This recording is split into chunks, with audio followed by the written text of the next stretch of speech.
Honestly, if there's a group of people that I think are the biggest lie ever, it's sapiosexuals. This whole shit of I'm someone that cares about your mind, I'm in love with your mind, I want someone who's smart, insightful, and knowledgeable. And I'm like, bitch, that's what we all want. Like, what the fuck, though? Anyways, let me ask you one question, then we can get into this real quick. Like, you sit down and you listen to someone say proudly, you know what, I'm not into looks, I'm a sapiosexual. I'm someone that cares about the mind, and I want someone that's smart, I want someone that is knowledgeable. I'm busy sitting back and I'm like, shorty, that's bullshit. Like that's the shit that you want us to hear, but let's be honest, that's bullshit. Cause I have never seen a shorty walk up to a nigga and be like, you know what, I don't care if you live in your mom's house, but the way you were describing the theory of quantum mechanics is so amazing that I wanna just marry you and live with you for life. Like, I've never heard a shorty say that. Like, they want a sapiosexual, but there's other things that they want. Like, that's just the biggest bullshit ever. And I'd like to think most of us who want a good long-term partner actually want someone that is smart and knowledgeable and insightful, so that, you know, you can discuss everything else besides the relationship, sex, and who knows which position better. But anyways, we have a podcast to do, so we might as well do this properly. Welcome to Break Time on Westside, your number one break time podcast, coming to you from Nairobi, Kenya. The man on the mic is a man who does not believe in sapiosexuals. He has not found the G-spot just yet, and as usual, is your tall, dark, and mildly handsome man. It is none other than I, Sir Denver B. The show is Tweetstreet, the show where we take a nice deep dive into Twitter, pull up a bunch of tweets, discuss them. As usual, no tweet is safe. Every tweet can be brought in, so you know what to do. If you have that tweet that you want us to discuss, just take a screenshot, send it to the DMs over on Instagram at Breaktime on Westside, or you can even just send us the link to the tweet. We can just go in and look at it real quick, and we might just discuss it on the show. Now, I'm not gonna lie, this episode is a little bit different. This is a very different Tweetstreet episode, mainly because we're pretty much gonna be breaking down one main tweet. Now, towards the end of last week, there was a lady on Twitter who came out and was like, men only, give us women some relationship advice. And as of now, it is a post that has over 5,100 comments and over 29,000 retweets. I'm guessing at least a third or a half of them are retweets that came with comments themselves. Now, the thing is, I'd have probably gone into all 5,000 of them, but you know, we don't have all of time to do that. And the Instagram page known as The Shade Room just so happened to take a bunch of screenshots and post them up on their page. So I figured I should just look at these ones as well, because, you know, they all look like advice, but you know, there's good advice and there's bad advice. Now, of course, this is Tweetstreet, and I will be looking through Instagram, but this is Instagram having posts from Twitter, so I guess it counts as well. Plus, I'll even add the comment that I made, or at least the comments that I put in on that same post, because you know what? I'm Sir Denver B. I speak for a male-centric podcast. I must have at least some bit of advice in there. So anyways, let me hop into it. So, first bit. Find a man who is the man you want, not can be. Stop breaking your back trying to change us. We change when it's our time. Half the time y'all break your back and then another woman reaps benefit. That is not your fault. Just not what you should have to go through. Find is. Okay, I will agree on this one completely, because I think a lot of women usually get into a relationship not necessarily seeing the man as the man that is there, but the man that could be. And it's a really good thing. It's good to appreciate the potential and see the potential in another person. But the thing is, y'all usually want to change us and make us quote unquote better. You will want to take a fuckboy and make him a boyfriend or husband material, which I think is utter bullshit. If he wants to be that, he will change and be that. So I entirely agree with this tweet. So Yes, find a man who is the man you want, not can be. Alright, next comment. I hate to say this, but ladies, a man has to like you a little bit more than you like him in order for the relationship to work. Also, if he wanted to, he would have. If he wants to, he will. Alright, now this is the part where I start to call bullshit on some things.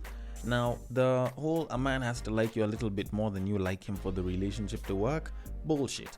I don't think that's entirely true. Firstly, you cannot quantify emotion. Emotion is an unquantifiable thing. Yes, some people have very extravagant ways of showing deep affection. Some people have very shitty ways of showing deep affection.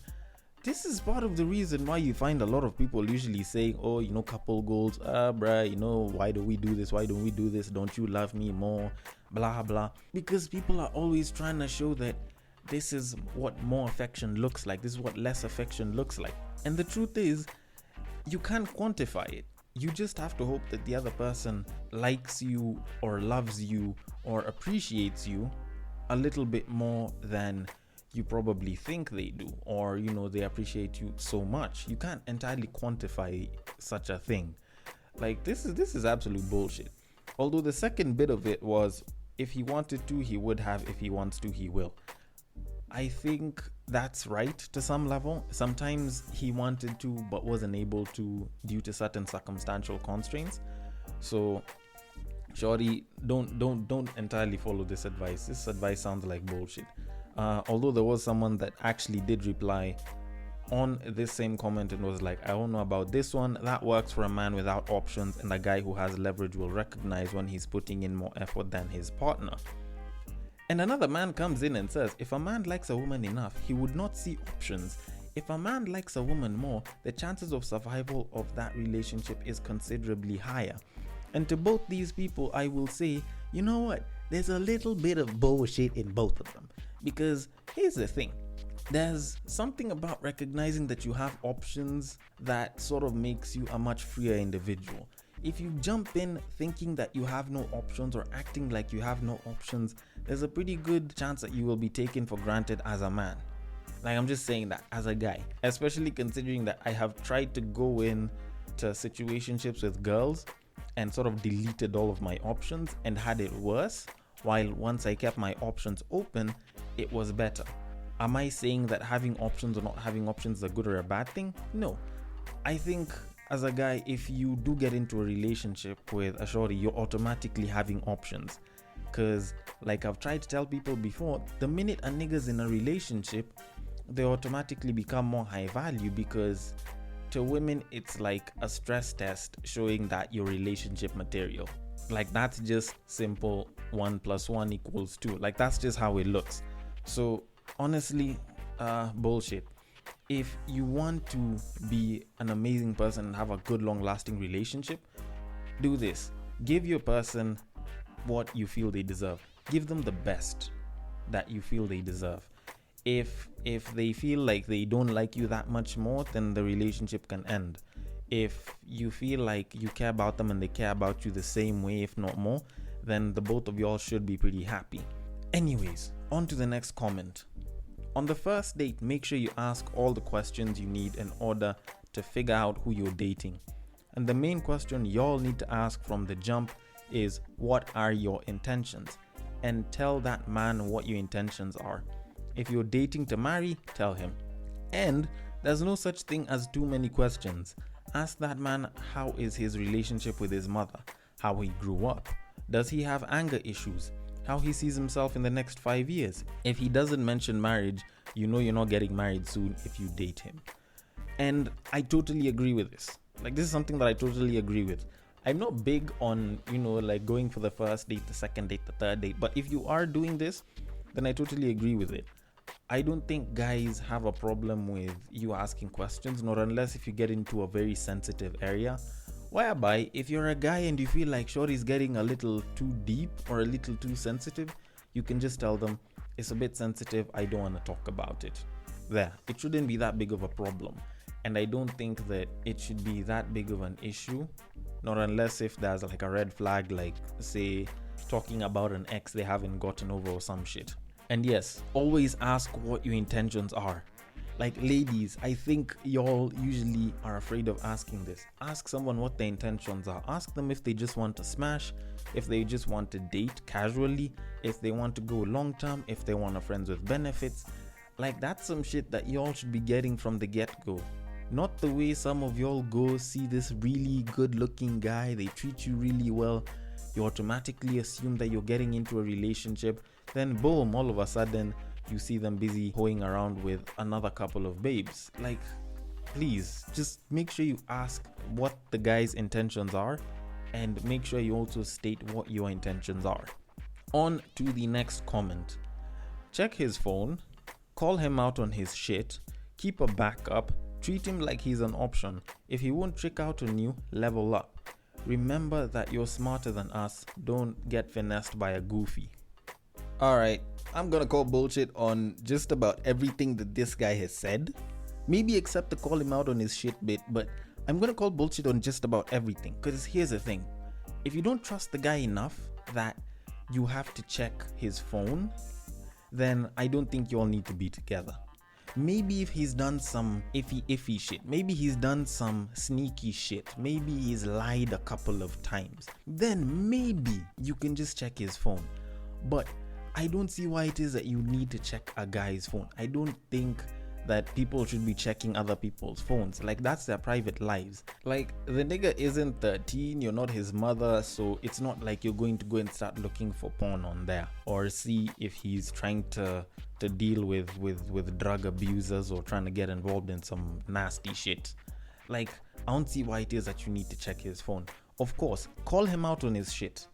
Like, it's okay to call a guy out, but just don't do it publicly. You will be ruining the man's reputation and bringing his ego down.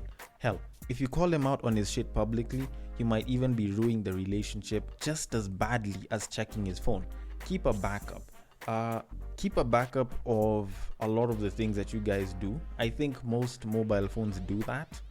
And, you know, a lot of stuff is saved on the cloud. So I could kind of agree with this. But if it's like always keep screenshots of the DS, then there I have a problem, because the problem with backups is someone's always gonna bring it back, and sometimes you guys might have argued over some shit and supposedly you guys had gotten past it, but someone keeps bringing back shit from the backups. So I don't agree with it. Treat him like he's an option. Fuck that option bit. Treat him the way you feel he deserves to be treated. Treat him the way you would want you to be treated, which is the best possible way.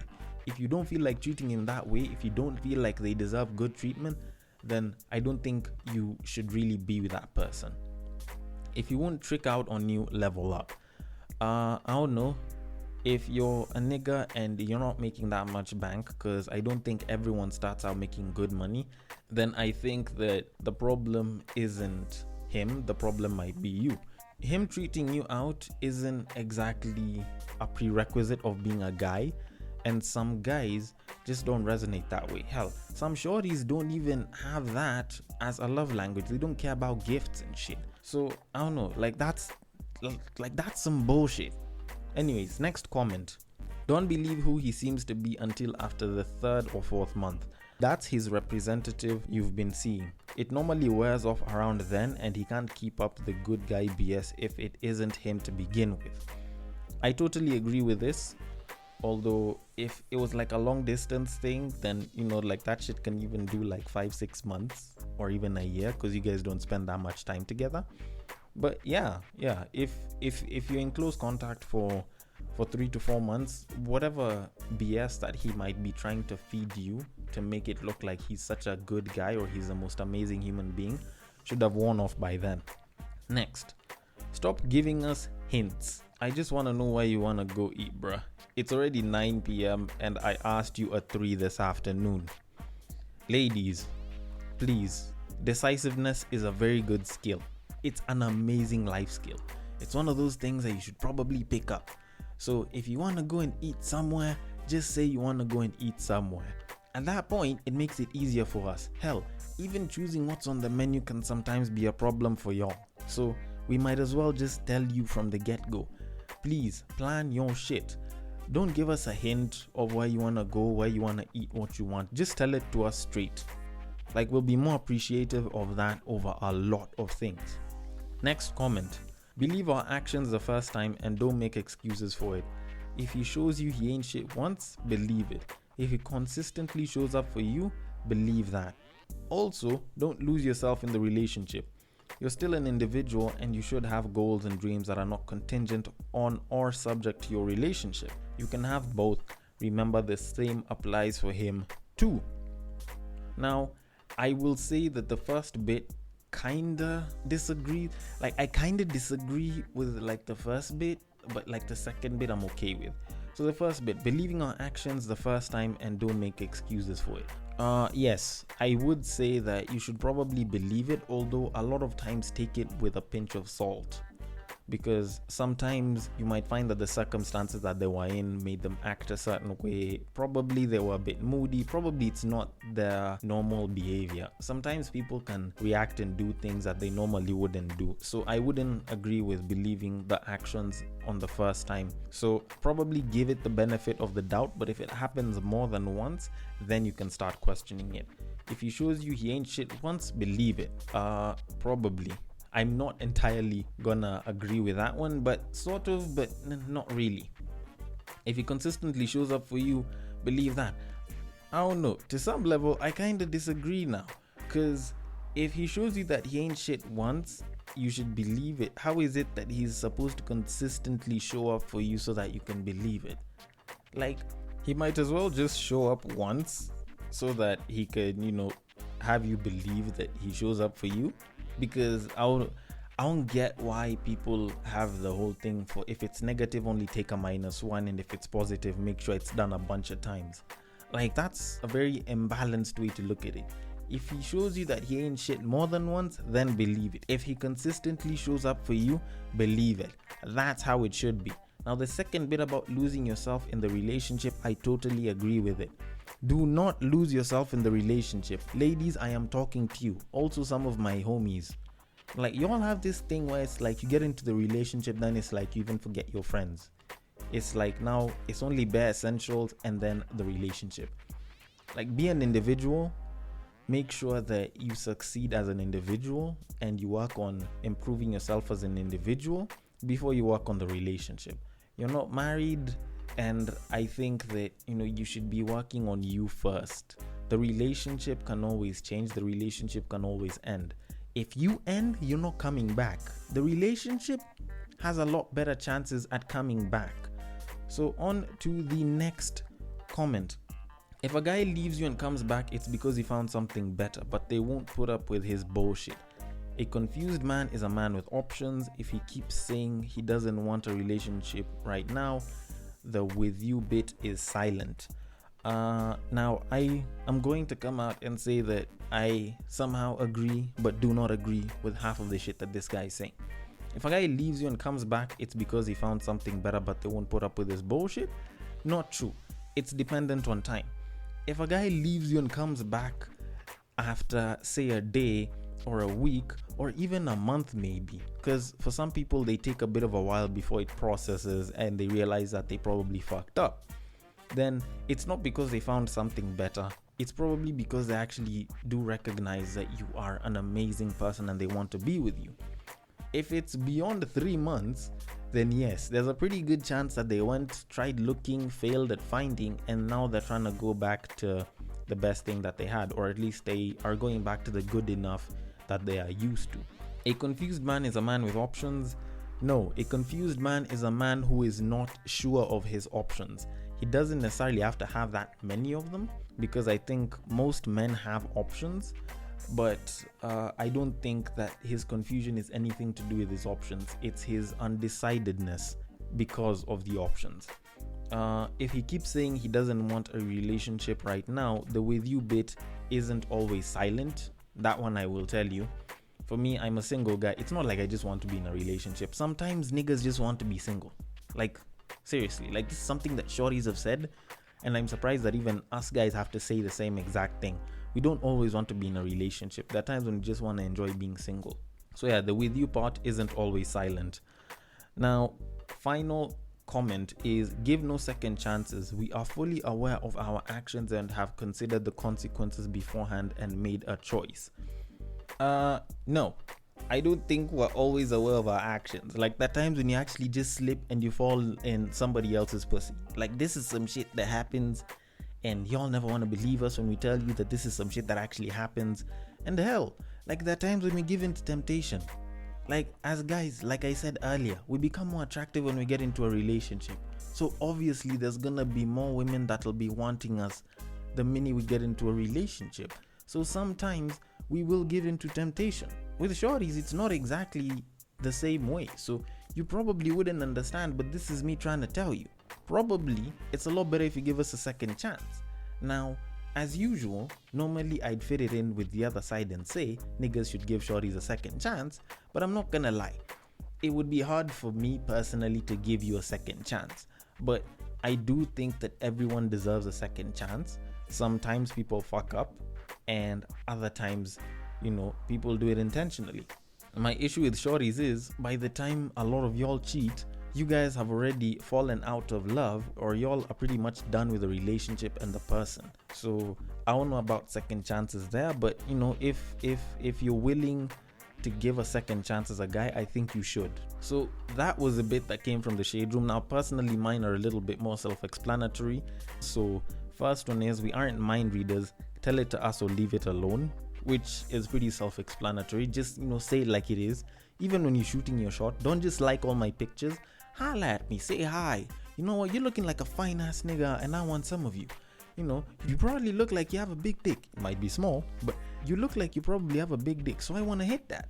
Like, just tell it to us like that. Now, secondly, stop comparing us to 15 seconds of social media goals. Yes, this is in relation to all the people that try and tag their boyfriends in terms of the couple goals bit and ask, so when are we doing this? We are not ready for that shit. We do not want that shit. If you want such a thing, go and date the nigga that took his shorty for that. Like, we do not like that shit. Like, we don't want the social pressure or just the pressure in general of wanting to treat our babe the way someone else is treating their babe.